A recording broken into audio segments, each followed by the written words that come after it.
third release in the long list of releases directly on digital platform Disney Plus Hotstar after Dil Bechara and Loot Case is Vidyut Jamwal's Khuda Hafiz. And here I am, that movie guy, telling you all about it so you can decide whether to watch it or not. Stay tuned, guys.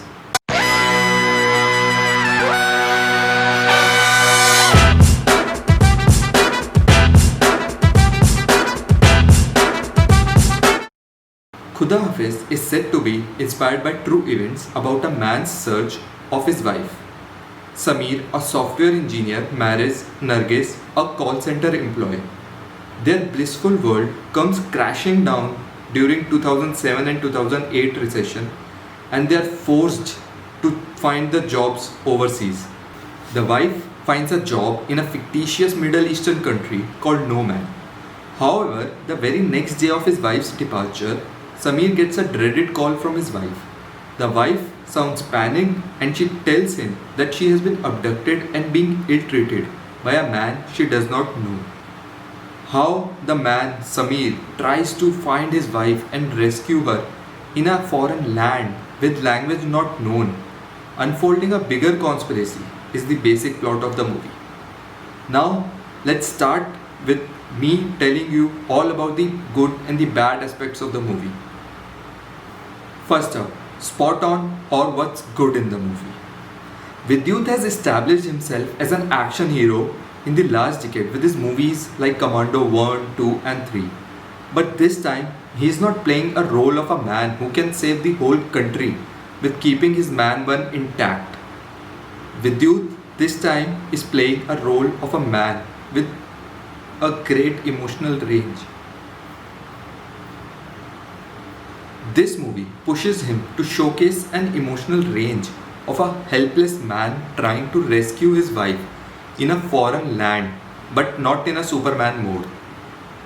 It feels good to see Vidyut as a helpless man, but also you kinda miss the old Vidyut because frankly the action sequences in the movie are raw. They are not as smooth as we have seen in previous movies of Vidyut. So I can say it's a bittersweet experience. You kinda miss old Vidyut, but you also feel good to see new Vidyut. Cinematography and location.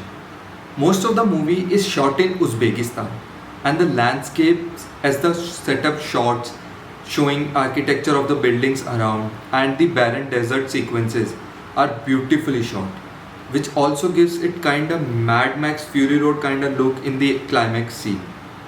Camera work is very effective in showing distress of a man using various camera techniques like dolly zoom shots, adds effect to it.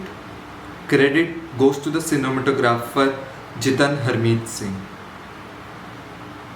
These were some positive sides of the movie. Let's talk about the other side.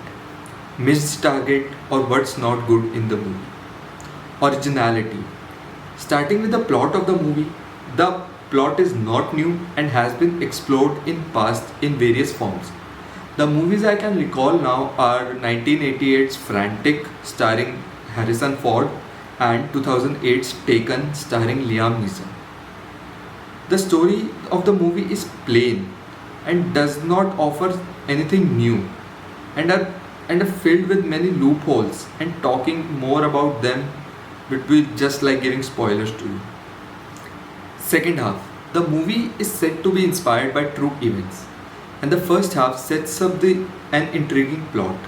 But the second half falls right back into the same old action flicks Bollywood is famous for and drifts far away from reality. The first half looks more believable, whereas the second half is your typical and less logical action movie.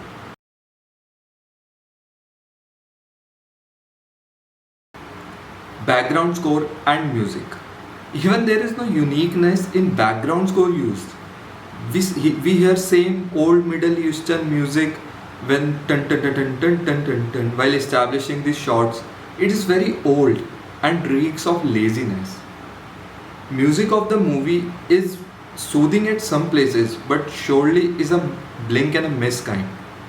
You won't remember any of the song after the movie ends, and I'm sure none of the song are gonna end up in anyone's playlist. Let's talk about the cast of the movie. Sameer, the software engineer, played by Vidyut Jamwal, is the soul, and the whole movie revolves around him. He has tried really hard to showcase the required emotional intensity and somewhat successful in the most part of the film. He just needs to do a few more challenging roles like this and he can become a whole package. Second lead, Nargis, played by Shivalika Oberoi, has nothing much to do with her role as she was shown as a naive girl in the starting and then a helpless girl waiting to be rescued in the rest of the film.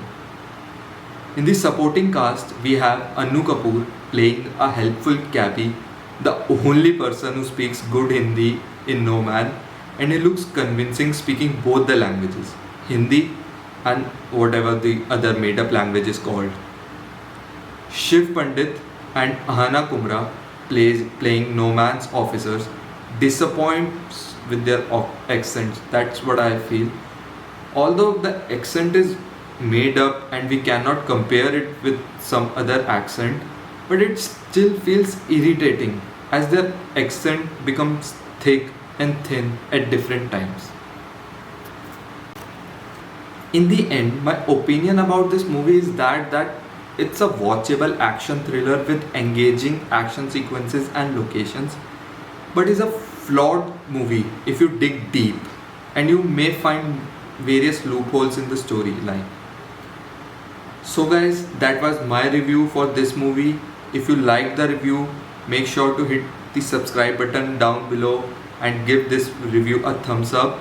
And if you are more comfortable Hindi, अगर आपको ये review Hindi में देखना है तो आप मेरा दूसरा channel that movie guy Hindi ज़रूर चेक करें, लिंक डिस्क्रिप्शन में मिल जाएगा. Till next time, stay safe and stay healthy. Good bye.